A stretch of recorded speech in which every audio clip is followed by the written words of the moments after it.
Hello students. आज हमारा fourth unit शुरू कर रहे हैं। तो फोर्थ यूनिट का पहला टॉपिक है शाहजहाँ। तो ये जहांगीर का बेटा था शाहजहाँ, जिसका मूल नाम खुर्रम था और इसकी माता जोधपुर मारवाड़ की राजकुमारी थी जोधाबाई, या मानमती जो नाम मिलता है। तो ये जोधपुर का इसका माता थी। उदय सिंह जो थे वो इसके नाना थे।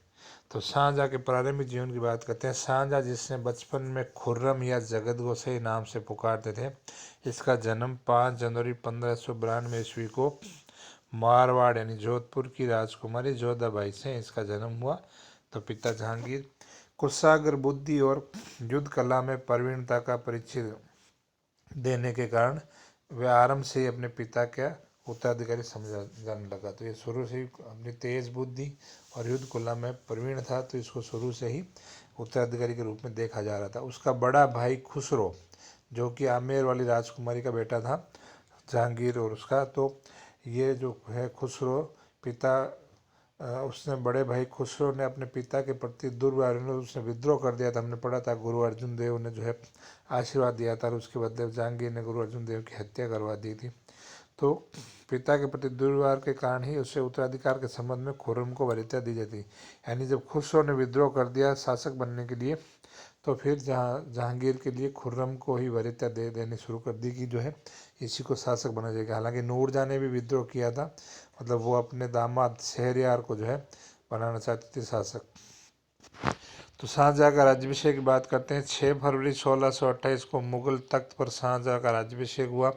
इस अवसर पर उसने अपने नाम का खुतबा पढ़वाया। खुतबा मतलब जैसे हिंदू धर्म में राजगद्दी पे बिठाने के लिए जो धार्मिक प्रोसेस अपना राज तिलक करते हैं, वैसे ही इनमें मुसलमानों में खुतबा पढ़ाया जाता है। यानी पुराने वंश और परंपरा का, अल्लाह का, मोहम्मद साहब का गुणगान किया जाता है इसके अंदर।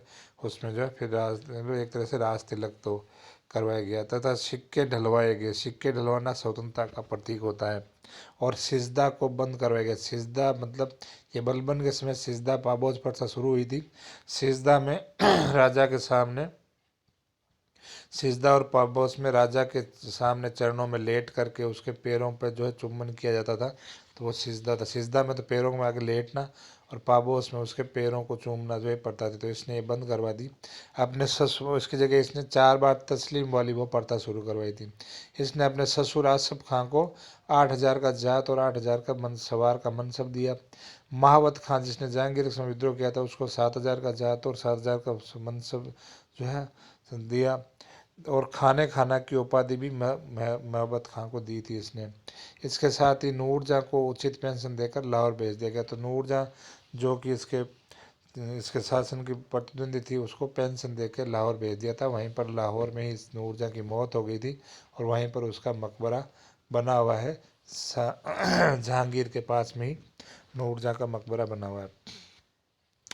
तीसरा, शाहजहाँ के विरुद्ध खानजा लोदी का विद्रोह। खानजहाँ के शासनकाल में मतलब शाहजहाँ के शासनकाल में अनेक विद्रोह हुए। उनमें सबसे पहला खानजा लोदी का विद्रोह था। इसने जो है अपने पद पर रहते हुए निजाम शाह से घूस लेकर के, रिश्वत लेकर के बालाघाट में उसे प्रवेश दे दिया और मतलब जो ये विद्रोह के रूप में। और जहांगीर की मृत्यु के बाद उसने शहरयार का पक्ष लिया। यानी नूरजहाँ ने जिसका सपोर्ट किया था उसका पक्ष लिया, शाहजहाँ के विरोधी था। तो किंतु बाद में इसने आत्मसमर्पण करके माफ़ी मांग ली थी, जिसलिए शाहजहाँ ने इसको क्षमा करते हुए दक्षिण भारत का सूबेदार जो है खानजा लोदी को बनाया था। बुंदेलखंड में विद्रोह। जुंजार सिंह, जिसने अबुल फजल की हत्या की, तो जुंजार सिंह का बेटा था विक्रमाजीत ने। इसने प्रजा पर जो है ये ओरछा बुंदेलखंड वाला क्षेत्र जो है, इसने प्रजा पर अनेक अत्याचार करके अवैध रूप से धन इकट्ठा कर लिया। शाहजहाँ ने जुंजार सिंह के पास एकत्रित धन की जांच करने का आदेश दिया। तो शाहजहाँ ने जो है इसके लिए धन की जांच करने का आदेश दिया। इस पर जुंजार सिंह ने सम्राट के विरुद्ध विद्रोह कर दिया। तो विक्रमाजीत ने और इसे विक्रमाजीत और जुंजार सिंह इन्होंने विद्रोह कर दिया। इसके बाद शाहजहाँ ने महावत खां को भेजा जुंजार सिंह के विरुद्ध। शाही सेनाओं का सामना करने में उसकी असमर्थता मतलब थी, इसलिए वो भाग के पहाड़ों में छुप गया। तो इस अनुभव से उसने फिर जो है असमर्थता अनुभव की। फिर लास्ट में उसने सरेंडर कर दिया और फिर 1629 में सम्राट ने उसको क्षमा कर दिया था। तो यहाँ पर हिंदुओं के ऊपर भी अत्याचार होता है, जनता के ऊपर भी, मुगल सेना द्वारा। पांचवा है पुर्तगालियों का दमन। तो पुर्तगालियों ने पश्चिमी तट पर पेड़ जमाना और व्यापार के बहाने अपना साम्राज्य बंगाल तक फैलाया। तो पश्चिम में ये सूरत, कालीकट, बंदरगाह प्राय और जो है बंगाल तक पहुंच गए। अपनी धार्मिक कट्टरता के कारण पुर्तगालियों ने जो बंगाल में हुगली जिला था वहां पर हजारों लोगों को जबरदस्ती ईसाई बना दिया। इस पर शाहजहां ने पुर्तगालियों का दमन करने के लिए शाही सेना भेजी और शाही सेना ने पुर्तगालियों के बीच लगभग 3 वर्ष तक संघर्ष चला और अंत में जो है पुर्तगाली हार गए। उनको हरा करके जो उनके ऊपर भी कठोर कार्रवाई की गई, उनको भी स्ट्रिक्टता से सजा दी गई।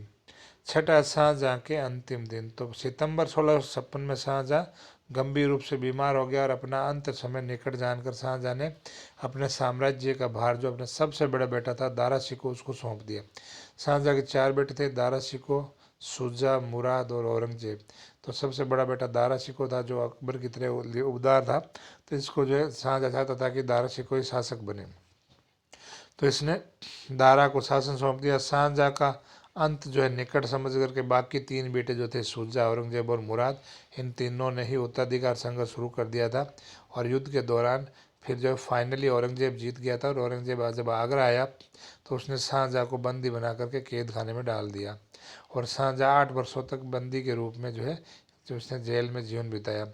आगरा दुर्ग के महलों में रहते हुए वे प्राय ताजमहल को देखा करता था। मतलब आगरा दुर्ग में जो महल में एक कैद था, उस कैद खाने से बैठा बैठा ये ताजमहल को देखा करता था, जो उसकी प्रिय पत्नी जहारा बेगम जो कि आसफ खान की बेटी थी, इसकी पत्नी, जिसके लिए तो उसने ताजमहल बनाया था।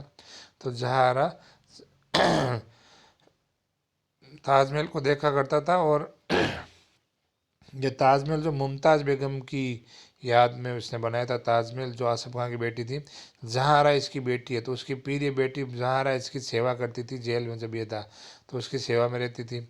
उत्तराधिकार संघर्ष में इसके 3 बेटे मर गए, दारा, मुराद और शुजा, जिसके मर जाने की वजह से शाहजहां की हृदय वेदना तीव्र हो उठी, यानी वो ज़्यादा अंदर से टूट गया। इसके बाद उसने अपना सारा ध्यान जो है ईश्वरीय आराधना में लगाया और जनवरी 1666 में वो फिर बीमार हुआ और 22 जनवरी 1666 को वो जो है मर गया था। तो इसी 74 वर्ष की आयु में इसकी मौत हो गई। इस संसार को छोड़कर चल बसा। कठोर और निर्दयी औरंगजेब ने शाही सम्मान से उसका अंतिम संस्कार करने की भी अनुमति नहीं दी। औरंगजेब ने इसको शाही सम्मान के साथ इसका अंतिम संस्कार नहीं किया। साधारण नौकरों और हिंजड़ों ने जो इसके अर्थी को उठा करके इसकी जो पत्नी थी मुमताज़ महल, उसके पास ही आगरा के जो ताजमहल है उसके पास दफन कर दिया। तो आगरा का ताजमहल क्या है? एक मकबरा है, जो है एक समाधि है ना। तो यहाँ पर इस प्रकार शाहजहां का अंत हो जाता है। मूल्यांकन के रूप में कह सकते हैं कि शाहजहां व्यक्तिगत जीवन में दयालु, सुशील, सज्जन व्यक्ति था, किंतु दया के भाव जितने जहांगीर और अकबर में थे उतने नहीं थे। अकबर जितने जहांगीर में नहीं थे और जहांगीर जितने शाहजहां दयालु नहीं था। वो कट्टर सुन्नी मुसलमान था शाहजहां। और इसने अपनी सौतेली माँ नूरजहां के दुर्व्यवहार के कारण जो विद्रोह के लिए विवश हुआ, क्योंकि उसको लगा कि नूरजहां जो है उसकी जगह शहरयार को शासक बना देगी, इसलिए उसने बगावत की थी। तो शाहजहां एक कट्टर सुन्नी मुसलमान था। तो ये था मुगल वंश का शासक शाहजहां। नेक्स्ट में हम औरंगजेब के बारे में पढ़ेंगे।